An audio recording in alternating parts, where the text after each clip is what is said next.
Took a shot at Henry, y'all could go and brace it. They know they talk that stick talk. Yo, what's up, y'all? Welcome back to Slick Talk Real Convos. I'm your host, Rick Wandike, a.k.a. Slick Rick. My guest today is my boy, Drew, a.k.a. White Silk. Thank you for coming on to the pod. Thank you for having me, my boy. Appreciate you. So we're going to get started. A little cheers. Salud. Something light. Here. So how we get this started, Drew? 4 letters. One word. That's right. So I brought my boy Drew on, and I've known you. I didn't know this. I actually met you my senior year of high school when we both played football. That you reminded me of that one time in here, I think a few years back, because your sophomore year, right? Yeah. You played football. My bad. Yeah. So yeah. I remember you told me a story. Like, yeah, I remember you. And you brought me back to a moment. I think you said something funny or somebody else said something funny. And I was like, oh, shit, that was you. And then fast forward a few years, and you came back from school in Santa Barbara, Union Station. I forgot who told me. Yeah, it was either bro. Matt. That was funny. It was either Matt or it was Taurus that were like, Drew? And I knew who you were from Covina. I remember you played basketball with Matt and shit. But I was like, which Drew? And they said Del Torre, and I said, I think. And like, yeah, he plays basketball. He plays basketball. He just got home from school in Santa Barbara. He had Union Station. He's asking for someone to pick him up. That was when I came back for good, huh? Yeah. That's crazy. Yeah, that was like May. The start of a new chapter. Yeah, it was like June 2016, I think. And they were like, "Oh, he'll give you gas money." And I was like, "All right." We heard that, right? We were already out in LA picking up paychecks from another job we did. So I was like, "Yeah, I'll pick him up, no problem." I didn't really shout out my boy Creek. Shout out to Creek and Rock. Just Creek. Yeah, I didn't really know who you were, but I was like, "Yeah, I'll pick you up." But you always bring it up to me where you like, "Man, you took $20 from me to." Hey, all I'm gonna say is he asked for some gas money, and I gave him 20 hots. And I never asked for it back or nothing. I didn't. Because a Lannister pays his debts. I don't remember asking for it. Someone in the car told me, "Oh, he'll give you gas money." Yeah. So you asked for the gas money, and then they asked for the gas money, and then somebody. Yeah, I wasn't tripping. I was gonna pay gas money. Yeah. I wasn't just about to have somebody pick me up for free. I mean, we were on our way back. That's why you bring it up. You're like, you were heading back that. I live around the corner from you. You know, I got to give people a hard time for shit like that. Nah, that shit was funny. My bad. I didn't mean to cuss like that. Nah, we cussing. It's cool. I mean. So my question for you is, how was that experience for you playing or going to school in Santa Barbara, and you also played, right? Oh yeah, for sure. I played right away. Yeah, that was the best part about that. Was like I went out there for sure because I knew I could play right away, and that's the only thing I regret is not staying out there. Is because I got the opportunity to play, got injured, and then came back right away instead of seeing it through a little bit and getting more of the experience instead of such a glimpse of it. And we're talking basketball. You played basketball. How old were you when you started playing?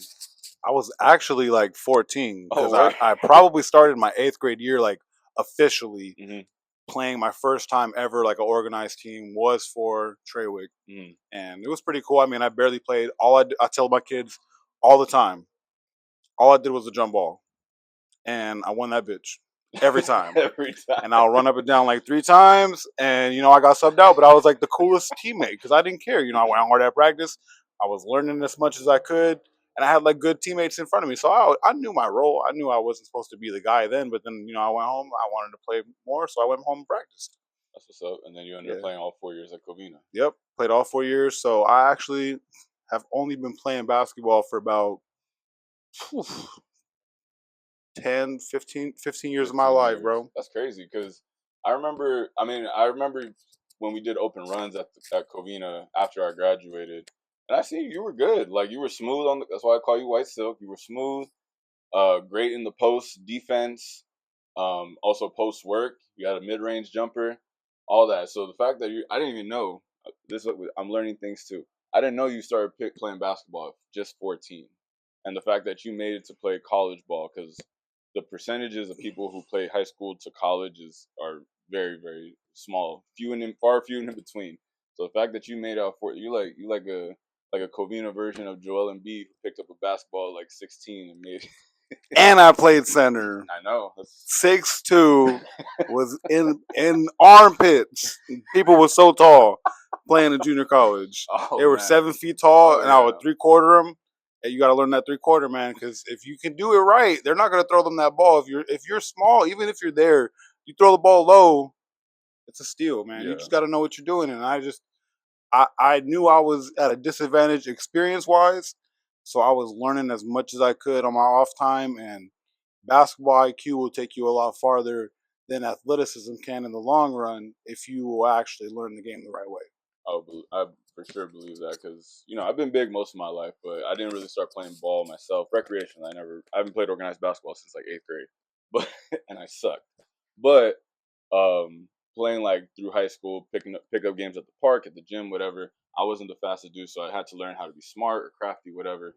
So for you, who helped you the most, or who would you say like helped um, expedite your progress in the game of basketball, your skills, your mindset, your IQ, and all that? Who do you think was the biggest influence for that? That is the very easy answer for me. I think I know who it and is. I'm very excited to say this because my coach Marcus, Yep, I knew it. for my sophomore year at JV, if you have ever met him in your life, you had a very impactful conversation with him at one point because he was very upfront with anyone and everyone, and that is also something that I very much so take to heart from him because in a game like basketball, there's gonna be a lot of ups, there's gonna be a lot of downs, but if you can be confrontational with the people you're playing with, it's going to be a lot more successful for you in the long run because then in a moment of need, those people are going to be ready to be at your side in a moment of confrontation. Oh, for sure. And that is something that I always took from him. You got to be as upfront as possible because if someone doesn't know your true intentions,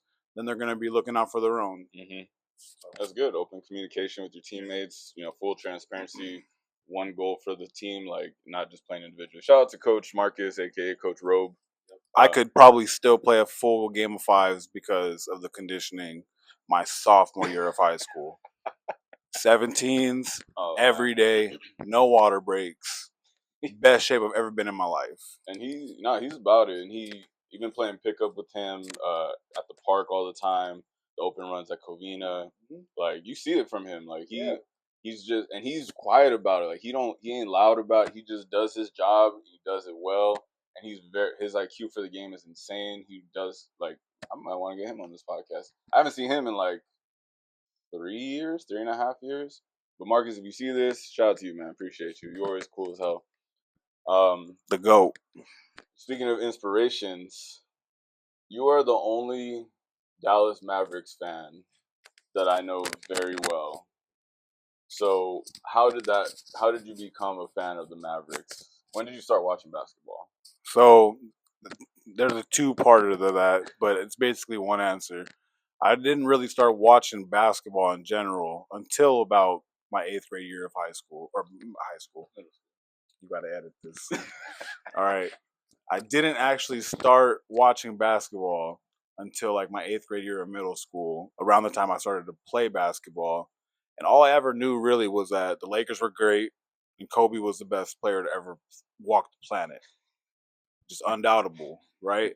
He had done so many amazing things that you just question watching a basketball game. Mm-hmm. And my first year watching a playoff series was the year that Dallas swept the Lakers. I know. And I was like, bro, if that team right there could do that to that team that's been winning like this, they got to be great. So I instantly fell in love with just like the chemistry that the team played with and like the culture that they had captivated in just like a short time with a bunch of vets. Like that showed me that like if people knew their role and just sacrificed their role for the benefit of the better of the team, you literally could beat any team talent-wise. Absolutely. And I mean, they didn't keep the team after that, so it was pretty hard to be a fan as far as like success-wise. But like, I've always been a guy that doesn't like to just be a bandwagon for a team because they're like, I'm from Los Angeles, you know, like I want to have a team that I like for my specific reason. So that was always special to me to see them, especially because of the rise they have lately. And I think we're going to win a championship eventually, pretty soon too. Again, I'll never forget that 2011 second round sweep that Dallas gave the Lakers. I was sick. I was watching it here, and as soon as the buzzer hit, Andrew Bynum got his ass thrown out the game for knocking JJ Barea. Yep. I was sick. I was like, you know what? Shows your lowest moments. Your character shows. Oh, for sure. But I was, being like, how old was I? I was 15 years old. I was sick. I was hot. I literally I started walking. I said, I can't be in this house. I just walked like, I don't know, a few blocks down, turned around. I was still sick, but I'll give it to y'all. And honestly, I wasn't even mad that y'all won because at the time, obviously, everyone's villain, especially mine, were the Miami Heat with LeBron James, D Wade, Chris Bosh, because he jumped ship to form a super team to finally win one, and he didn't that first year. Y'all beat him. I never hated on the Mavericks specifically, just I was sick at that time. But shout out to Dallas 2011. That was a great team. Jay Kidd, Jason Terry, Sean Stevenson, Sean Marion, Dirk Nowitzki, of course, Tyson Chandler. That was a deep team, and like you said, everyone played their role. Jason Terry knocking down big shots and big moments. Peja Stojakovic, another shooter. Tyson Chandler holding down the paint, protecting the rim like nobody's business. And then Dirk was just unstoppable, man. Like, that was crazy. Everyone that got on the floor impacted the game. Yeah. And that's how you win. And he needed that. Like, I know people say it all the time. We don't like to bring it up, I guess, but the 2006 finals where they lost to Miami in controversial fashion. 2007 first round where they lost the We Believe Warriors after being the first seed, and then Dirk had to get his MVP trophy. So y'all needed that. Y'all needed that because that, it cemented his legacy, and it gave Dallas a reason to celebrate. All the heartache was worth it for that championship. Speaking of heartache, we gotta talk about the finals last year. Not this past season, last 2024 finals, Boston, Dallas. Obviously, as a Lakers fan, I wanted y'all to win. Obviously, you being my boy, I wanted y'all to win. And also, even before he got traded, I did like Luka's game. So I wanted y'all to beat Boston. What was your takeaway from how the team performed in those finals? Well, I'm not going to speak much on their inability to perform in the finals because that was a lot of those players' first time in a playoffs. And that is something that a lot of people don't give them enough credit for. We made a lot of trades at the deadline. And for us to have been able to gel the way that they did, to come together on the defensive end, and that is probably the hardest thing to do as an NBA team is to have a good defensive side of the basketball. And they were able to do that. That's why we had the finals run. So I was actually very pleased with the run. It was very, very promising as far as like the pieces that we had continuing to move forward. No one had an idea that we could trade Luka, but I'm not gonna even worry about that because I feel like, we're in a position to move past that already now. So, before if we didn't get anything else, then that might have been something to really hold on to as far as like that loss in that finals. But I am so sure that we are going to make it back that I'm not heartbroken necessarily about that. Obviously, any team that makes it to the finals wants to win, but you have to be realistic. They got Porzingis who didn't play the whole playoffs until the finals. Yeah. You have somebody that's that fresh, who's honestly a mismatch regardless, no matter if he's fresh or not. And I think that they had guys that really were able to be physical with Luka, and he didn't have enough juice physically because of his injuries. If Luka was not injured, I honestly think it's a much different series. Not the outcome necessarily, maybe 7. But yes, we could take it to a much longer series because if he's healthy, Kyrie's not as stressed about shouldering a load. And I feel like he probably could have pushed through a little bit more on a couple of those games because it is a mental thing. Overcoming what he had to overcome being in that situation. For sure. And I mean, I thought we could have won a couple more games, but a lot of youth, very little time together as a team. So I was very pleased with them getting there and the performance that they showed, regardless of the outcome. I agree with you. I think they did have a good run, and that was unexpected. Everyone at last year, 2024, everyone was hyping up Anthony Edwards. My bad to interrupt, but unexpected for everyone but me. Well, again, I'll say for the general public, like the media, everyone was hyping up Ant Edwards to be the next Michael Jordan, which he also doesn't even like. In the 2024, oh, look at this play. It's just like MJ. But I like Anthony Edwards' game. Don't get me wrong. Like, he's a dog. He's physical. He gets after it. But I didn't really care for the hype. You still have the Nuggets who have Nikola Jokic, who on any given night could give you a 40-point triple double, and Jamal Murray and Michael Porter Jr. at the time and Aaron Gordon. Like they had a solid team. Nuggets had a solid team. That's why they won in 2023. But yeah, I didn't see the Timberwolves were also very young. So like you said, but with all things given, like the youth of the team, the cohesion was 4 months in the making, 3 months in the making up to that point. The fact that they made the finals run, Boston I hate to say it because hate Boston, fuck Boston, but Joe Mazzulla, man, no, he's good. He's really he's found a way to get killer instinct out of all of his players. Derek White, Peyton Pritchard, Drew Holiday, Jason Tatum, Jaylen Brown, like you said, Porzingis off the bench. Like it was just the way that they exploit mismatches is going to be studied in the future. Oh, for sure. For sure. I'm not gonna dwell on the craziest trade in the last decade. That shit happened, and then of course the season went because of injuries. I know people always said Luka obviously was the franchise of the Mavericks, which is why people were really upset and all that. Not that Anthony Davis is a bad player, but he's been injury prone. Yeah. But like you said, you're not too worried about. You're moving on past that because by the grace of God or the basketball gods, y'all got the first overall pick in the 2025 NBA draft and selected the top prospect for the last few years, Cooper Flag out of Duke. Averaged 19 points, 7.5 rebounds, really 4.5 assists at Duke, 1.4 steals and 1.4 blocks on efficient 48.1% shooting and 38% from three. Damn, how do you know that? I do my research. He's the top prospect. I gotta know something.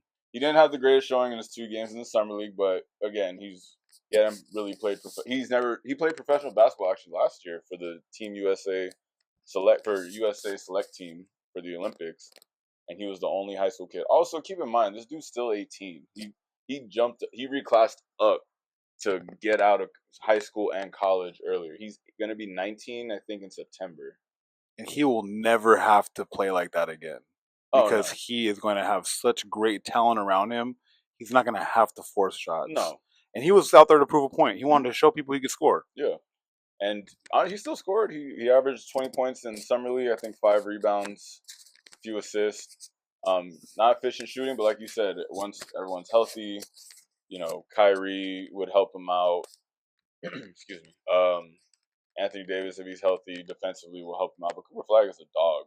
He's 6'9" as a small forward. It's great size. Shooting guard. He's a shooting guard. He's gonna play shooting guard. Well, he's gonna be like a wing player. Yeah, he'll be. We play positionless anyway, but he's gonna be our shooting guard. He's gonna one of your top scorers. He's gonna be nasty. So I think you guys are well set for the future. I think I'll say within the next 5 years. I think I could see y'all making a run in the next 5 years.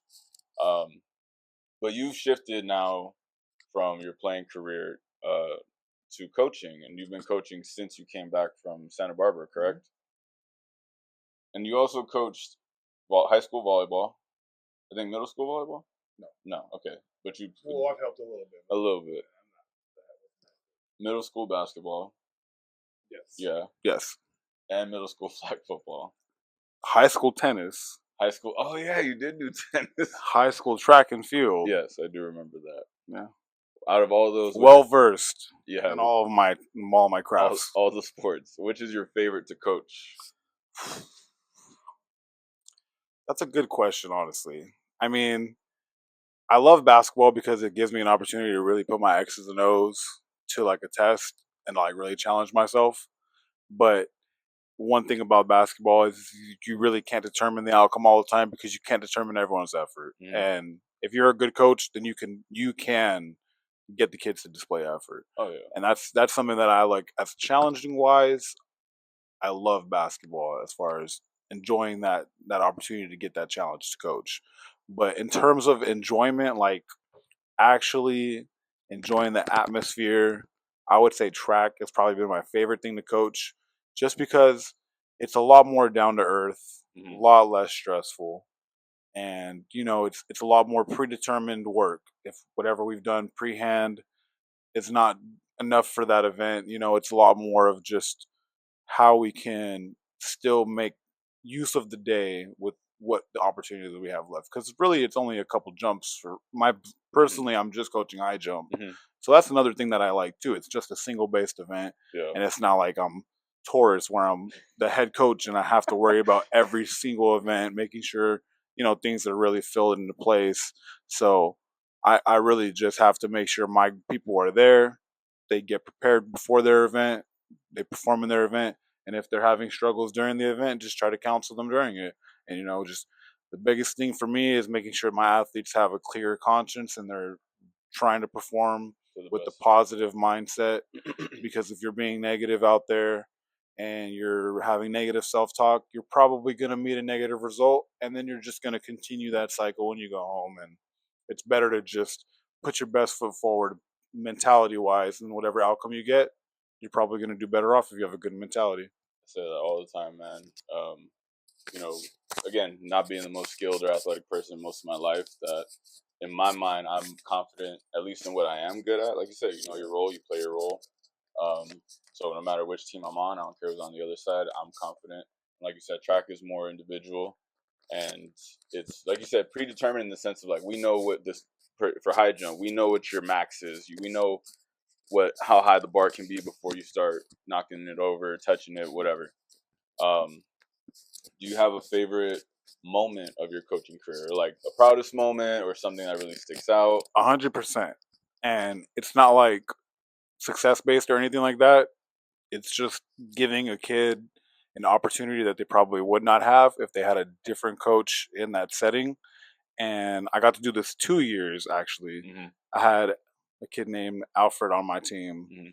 And, he's someone that at a lot of other schools would not get the opportunity to be a part of a program and whatever capacity that is. And I gave someone who had, not necessarily the best physical attributes to participate in sports, and I gave him an opportunity to go out there and to shoot the basketball a couple times, and he got the chance to make it. And it wasn't just that he made it; it was the fact that there was a couple times that he missed, and the kids he was playing against were passing the ball back. Like, just seeing that type of community and people coming together for someone that they have never met in their life, those are moments that I will cherish for the rest of my life. I feel that, because me coaching frosh off, obviously the younger kids, the smaller kids who don't really get that opportunity on like JV or varsity, but for the kids that, like, they just want to play. They just want to play no matter whatever they have to do to get into play. Or even my kids who mainly ride the bench because they miss practice or whatever the case is, when they finally get in, and I tell the kids in the timeout, like, I was like, I want everyone to score. We're all a part of this win, but I want everyone in the stat book, 2 points at least. So make sure you get them the bucket. I think I did that on my last game this season. Luckily, I think everyone got a bucket, and I was really happy about that. That's probably one of my more fun moments as a coach. So I feel that on your part. Do you have a favorite moment from your playing career? Yeah, I probably do, and it was like, it's pretty easy to come by when you think about it, just because like everybody has an image in their head of when you're playing a sport at a high level and the crowd chants your name. And I'll never forget, I think it was my junior year, I blocked somebody like 3 times in a row in the same play, and the ball went out of bounds, and it was like out of bounds. So we were going to have them check the ball in. And the whole time they're having the ball, there's people just yelling my name, like chanting, Andrew, Andrew. And I was geeked. I was out there cagey, pounding my chest, boy, feeling myself. And I will stand on it that I was always ready to protect my paint, no matter who came across. And that was one of the best moments ever in my playing career. That's dope. I think that's always, like, obviously, like you said, it's fun. Even for someone as humble as you are, every once in a while, that recognition, you're like, Shout out to my people, man. People used to show up to Covina games like crazy, and I used to love the atmosphere in our gym. Surprisingly, there's still it's not the same as it was, but there's still, I think last year I saw when we went, or the year before, there's a decent amount of people that show up. Everyone's just so quiet now, man. Too many people on their phones. Yeah. Not paying attention to the game. Even parents. I don't, throw some shade, because I've coached and I've been at these high school games, and obviously for my boys' varsity team, they did really good this year. But even in those games, it just gets quiet because everyone's on their phone, even the kids. I'm like, what are y'all doing, man? What happened to just enjoying the game? Like, you're here to see somebody.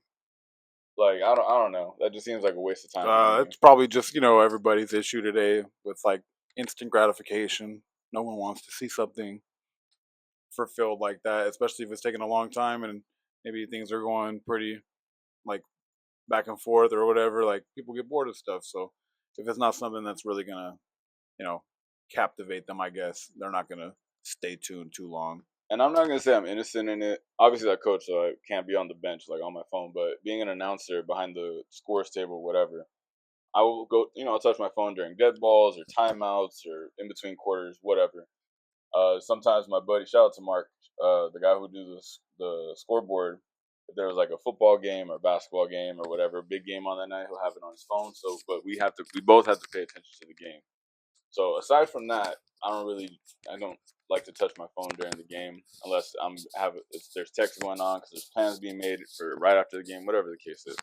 But PSA to everybody: get the hell off your phone at sporting events, especially for your kids, man. Like, bro, the kids doing something great, and the parents are looking down, and then the friends go wild. They're like, "Yeah, my boy Drew," and the parents are like, "Oh, what happened? What did I miss?" Like, come on, dude, get off the screen. Like, if it's my kid playing, I'm not on my phone. Not even. I know some parents record. That's cool. You want to show your kid later, but be in the moment. Like, just watch, enjoy the kid playing. Somebody else is recording. You'll get the video later. That's my little PSA for this. You were pretty passionate about that. Bro, I like to see that. It's so annoying. I feel so bad for the kids. Like, my mom, I grew up playing sports, and the best sport I played, or the sport I was best at, was flag football. My mom hates football, but she sat there and watched it because we didn't have smartphones back then. She had a flip phone. She had like a Motorola thing, but she couldn't be on the phone playing Snake or whatever the fuck is on the phone. She would watch me play. She had no idea what was going on, but she'd watch me play. Shout out to parents that show up to watch their kids play. For real. Shout out. I could shout out a few parents from the kids on my Frosh Soft team. Y'all are the real MVPs because that means so much to kids, and like I feel that. So Drew, I mentioned earlier, how back in 2016, came back from school. That was like the first time we really interacted, or at least you could say like as adults out of high school. You started coming around more, and we talked about this on the first episode with Janice. You started coming around more when this kind of became the kicking spot, the Henny Cave. I know you have a couple friends that actually live on the street as well from high school, so it's not a big town, you know what I mean? Like West Covina is a big city, but I'm technically in Covina Valley Unified School. District lines are weird, so we got to cut. There's actually like a decent amount of people live on the street that we went to school with. Do you have a favorite memory from the times here in the Henny Cave? I don't know if you heard us give you your little shout out in the first episode, because I haven't seen the full episode yet, but I definitely have a favorite memory, and I believe it was Lenny's birthday. Oh my god! I think, yeah, we were all in here. Lit, fuck, man, that was funny. It was just like random days like that. Oh my, just random days we'd be in here posted up, but it would be like the whole crew would be playing pool or whatever it would be at the time. Yeah, I don't even think you had the pool table at the time yet. Actually, it'd be like beer pong and stuff because you had the tables. We would always bring it out. We played beer pong in the driveway. Yep. We had the TV. Nobody ever wants to touch me in beer pong, just let y'all know. We had music going. I remember that because. Yeah, it was random. That was it was the day from Brad's birthday. Shout out to homie Brad. Into Lenny's birthday. Shout out to Lenny because their birthdays are back to back, and we were just kicking it here. Shout out my boy Lenny. We were just kicking it here, and everyone pulled up. I know. I think Torres. You can edit that, right? Yeah. I think Torres gave, because that's when I used to stock this shit with alcohol because I worked at the grocery store and I got paid every week. So every week I would get like 2 to 3 bottles and stock it. So I had a bottle of Henny, and Torres had Lenny take it to the head, and Lenny ended up throwing up. I'm gonna tell you, I don't mean to interrupt the story, but that is why in my phone you are the capital THE homie Ricky, because this dude stocks the shit out that fridge, and he be knowing he be having company. And I've been here a lot of times, and I don't see a lot of people bring stuff to stock your fridge when they come to kick it as much. So I really hope that people appreciate that, bro. Like, that's real stuff right there. For me, it's just like I want everyone to have a good time. Like that's my biggest thing. I've always said that it's not about it's about us. Like we don't get to do that shit anymore. Everyone has different schedules with their job, and some people got kids, and some people have their significant others that they live with. So it's hard to balance all that. But back in 2017, when most of the homies were 21, I know you were 20 going on 21. So was the homie Cav. Lenny was like 19 or something. I think that was his 19th birthday. But yeah, like we did that shit every weekend. We would just be here, chilling, and sometimes we go out to the bar, even pregame here or end up here. Like so, for me, it wasn't about like, oh, everyone better throw in. If y'all want to bring something to the Henny Cave, I appreciate it. But if I got it, I got it. So let me just stock it up. People can make yourself a drink, whatever you want. We used to have Hypnotic and Jack Daniels, Hennessy, tequila, even vodka. I wasn't a big vodka drinker at the time, but I had it. Rum chata, like all that. Just because On deck, we had soda, water, yeah, whatever, bro. whatever Water, y'all needed, ice, Powerade. Yeah, those were great times. I do have an honorable mention also, Go ahead. and it's when you guys caught me cheating on the the stats of my players for 2K. I put everybody's height 1 inch higher. All right, because it's a game, man. They got longer limbs. They gonna be able to get more steals, more rebounds. Got to be thinking. They be drunk here. By the way, I'm not drinking. The shot was the only thing I'm drinking. My boy Drew, he ain't a big drinker, so I got him a nice glass bottle of Coca-Cola. No sponsor. And I'm drinking some zero sugar cherry Pepsi because they didn't have cherry Coke. If I'm gonna drink Coke or some sort of cola, I like cherry. That's just me. No, we gave you a shout out in the episode with Jen because she said, "Oh, I love being in the Haney Cave." And like I've fallen asleep on the couch numerous times, and For sure. and I said you and Drew.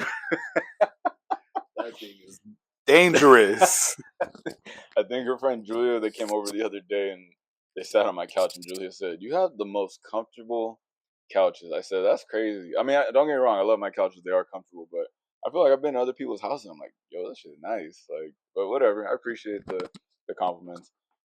Speaking of drunk, and again, you're not a big drinker. Like, you like to have a good time, and you could be chilling with us, and that's not the issue.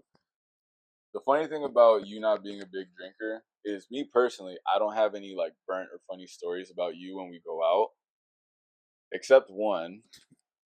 And you weren't drunk. You weren't drunk for this, but if you remember what I'm talking about, it was when we went to Islands. This was like 2020. Went to Islands it was Jen's man at the time, his birthday. Oh yeah. And the server that was Oh man. that's probably like, which is a good thing. That's probably the most burnt story I have about you. But it's not like a wild like, oh, Drew was acting up or something. Yeah. But do you mind me telling that? But do you mind me telling that story real quick? Yeah. All right. So long story short, went to Islands, had a dinner. We were gonna go to the casino after, and it was you, me, Taurus, Joe, Jen, and her man at the time. And my boy Drew, he enjoys putting salt on his food, like a good amount of salt. You ordered fries like you order your stuff, but I think you had fries first. And as you tend to do, even when you come here, wherever you go, you ask the server, "Oh, do you mind if I get some?" Because we didn't have it on the table. It was COVID time. They kept everything real close to the chest. So we were like, "Oh, can I get some salt?" And the server was being cool at first, like, "Yeah, no problem." And then she came back, "Oh, do you guys need anything?" And she forgot. And you're like, "Oh yeah, I just need salt from my fries." And she goes, "Oh wow, really? That's a lot of salt. Like, you sure you want to do that?" And she kind of giggled about it. But I know you were so irritated, and you were like, "Can I just get the salt, please? Like, why are you talking shit about my salt?" We are not at a restaurant to be told how we like or want anything prepared or given to us. If you have it at your disposal. That shit was funny, and I know we caught it, and we looked at you because you were like, you were on your phone or whatever was going on, but we looked at you, we were like, I was waiting for that salt. we were like, Drew, because like after she left, she kind of like, she did the little flirty thing, she like touched your shoulder, your arm, whatever. And See, I don't remember that at all. Yeah, she was like, "Oh, don't worry, sweetie, I got you," and she walked away. But she was again, it was just you. It would be different if she was like had that same etiquette with all of us. It was just you. So we all looked at each other and we were like, Drew, she's flirting with you. And you're like, I just want my salt. She could have flirted with me by bringing that fucking salt. Damn. That's probably the most burn story I have about you because you don't really get too crazy. That time that we were here for, like, were you at that place we went for Joe's birthday? Which one? I think it's like La Cita or something. When was that last? I didn't. That was like a couple years ago. I've been to La Cita with Joe a few times. It was for sure for his birthday too. I don't think I was. I'm trying to remember. Bruh. You got lit? I was drinking. That was like one of the only times I remember going out with everybody, and I was for sure drinking. Yeah. We talk about my infamous 24th birthday in Pasadena, Barcelona, where we had bottle service with Hennessy. Because you were there. I think you pulled up late. There's the videos of you pulling up. You had your Mavericks warm up jacket on. This is 2019. Damn, I probably did. I remember because I see these videos all the time. I love these videos. That was such a fun night. I think you showed up late, and I think Cav showed up late. But Makes sense. But you didn't get, again, you're not a big drinker. You got there kind of late. You didn't get, I got lit that night. But that just... Oh, I think I remember this. But you had like a section? Yeah, we had the section. We took over the whole section. I only asked for, like 2 tables, but it ended up being like 40 people or something that pulled up. And we kind of there was a couple groups that came in late, but we took over the whole section. But yeah, you're in the video when Kaz's doing some funny shit. And you're just like, hyping him up. Yeah, you were in that. But yeah, that's my point. Like, I haven't really seen you get too crazy. I've seen you lit in here. Like Lenny's birthday, everyone was lit that night. That was a good night. And then, like you say, you be on a good one and then knock out on the couch. Like, but other than that, you don't be doing like no embarrassing shit, which is good. Because everyone has the story about me for sure. But I think that's a good thing for you to not have like, oh, remember that time, Drew? And you're like, oh, here we go again. Exactly. I know too many people like that, and there's nothing wrong with you guys. Nah. We love y'all. Yeah. But I'm trying to be the person that is there for y'all, not the person that is there because of y'all. That's funny. Damn, yeah, I don't remember Joe's birthday. I kind of wish I was there. Yeah, no, I don't think I remember that time. We've been to La Cita a lot. I think it was 2022. 2022. I feel like there's no reason I wouldn't have gone. Yeah, I really don't remember. Damn. I don't remember much. Anything on your mind right now? Something everyone needs to for sure do after they see this, if not before, is go watch Weapons. That is probably the best horror movie I think I've ever seen. Oh, word? And it's not like scary, jumpy, scary type thing. It's just like that thing keeps you on the edge of your seat because you don't know what's coming, like, at all. And then at the end, like, you had no idea what the twist is. And the writer of that script just really just like, boy, knock that thing out the park. And I'm telling you right now, whatever they make next, I'm there. And you need to get to that theater today. There you I'm go. going to go after this. I'm down. I need to go check out that movie. Regal app. Give me a sponsor, baby. Go ahead. Regal. Who's the director of Weapons? Do you know his name? Or her name? Ooh, I think it's like Zach Creighton or something like that. Zach, you got free promo on Slick Talk Real Convos. Hey.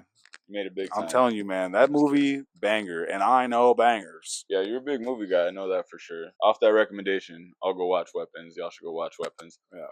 I think the last thing I would bring up for us in this conversation, what are your plans for this like upcoming year? Are you doing any coaching this year? Do you have any goals, anything like that for your teams or yourself as a coach? Yes. So just to kind of answer what you asked first, but like goals as far as what I'm doing right now too. Right now, we're about to get back to school this next week, and I think I'm going to be coaching 8th grade basketball. Okay. I might do 7th grade. Still want to talk to Matt because I don't want to just tell him what I'm going to do. Like, I kind of want it to be like a collaboration kind of thing. Matt. Because he's going to coach football too. So, like, I don't want to force him to coach the same kids twice if a lot of kids do try out for both sports, so I want to make sure that, it's something that we talk about and then not just like, I'm going to do this type of situation. But I mean, like, I coached the 7th grade last year, so I kind of do want to follow the kids, see what I can teach them a little bit because I am an assistant for the freshman team at the high school. So, it's just like, I'm really just trying to make sure it's as easy of a transition, not even for the high school to get those kids ready, like for the kids to be ready. Because a lot of kids, they don't get taught a lot of like game strategy and like the purpose of your skill set and like why you should stick to what you're good at and how you can be good at other things without being crazy athletic or 6'5" type stuff. You know, like you got to know how to bring value to the court. And I'm definitely looking forward to that. I don't know if I'm going to coach flag football. I might do volleyball just because they might need some help. You know, if they need the help, I'll do that. But I'm eventually going to end up doing track once we get to the spring with Taurus, probably high jump again. And eventually I'm trying to get back into school. I was supposed to get back into school this fall. So if not, I'm going to at least try to make sure I'm getting some classes in the winter just because I need to get my credential in, man, because I want to become a teacher. So that is for sure the end goal, becoming a teacher and a coach at some high school, even a middle school. I would really like to teach at a middle school, but coach, you know, as far as coaching high school, it's better if you're on campus. So, you know, whatever happens in the future happens, but I'm just trying to be in a position where I can have a positive influence on as many kids as possible. Just because, I mean, if you're going to do something in your life, it should at least be beneficial towards other people's, not even just success, but just their betterment. Absolutely. Yeah, I agree. Well, that's awesome, man. And it's never too late to go back to school. I feel like I'm a pretty good testament to that because I dropped out for a few years and able to go back and finish my associate degree and get my bachelor's. I don't know about master's. I'm chilling on that. I ain't even got the money for that. Unless USC wants to take me in, I probably won't get my master's. But yeah. After this podcast, they gonna want to, baby. Appreciate you coming on. One thing I actually wanted to bring up because this is funny. You've always said like we never had a handshake because you've seen my handshakes with Taurus and Ruben and Esteban and Braulio. Do you have a handshake you can make up on the spot right now? A handshake up on the spot is crazy. And we about to do it, man. You about to go 1, 2, and we're about to go pinky, finger, thumb back to the pinky, and we locked in with it. We gonna have to practice it. Obviously, we don't gotta do that on camera. Lost that shit. But you know, we gonna get locked in, player. You know, I was a little hurt for a couple years. You know, it's all good. I wasn't in the group like that yet. I was still on the outside looking in. But you know, it's all good. I mean, again, I don't have it with everybody. I got a cool nickname though. I don't think too many people got cool nicknames like that. Yeah, White Silk. Yeah, not a lot of people have nicknames. Yeah, you can call me White Silk. You can call me Grande Andre. You know, whatever you want to do, baby. Well, I appreciate you coming on to the pod, man. Shout out to my boy Drew, a.k.a. White Silk, a.k.a. Grande Andre, baby. A.k.a. Clay Thompson's twin. No, oh, man. Let me just... Another shout out right there. That man is giving me hope. You see that? That is the ultimate bag right there. If he goes 0 for 25 in every game, I don't give a crap. That man is winning. And I'm glad that he is a Maverick. I am blessed. He is my favorite player in the NBA, and he's going to win another ring as a Mavericks, baby. You heard it from Drew. Word out. Go ahead and quote him in a couple years. Thanks again, Drew. Thank you guys for tuning in. It's been another fun episode with one of my friends here on Slick Talk Real Convos. I've been your host, Rick Wandike, a.k.a. Slick Rick. Once again, this week, make sure you make it a goal to go talk to somebody, have a real conversation with one of your loved ones. He just killed that bottle for sure. And we'll see you guys here next week on Slick Talk Real Convos. Peace out, y'all.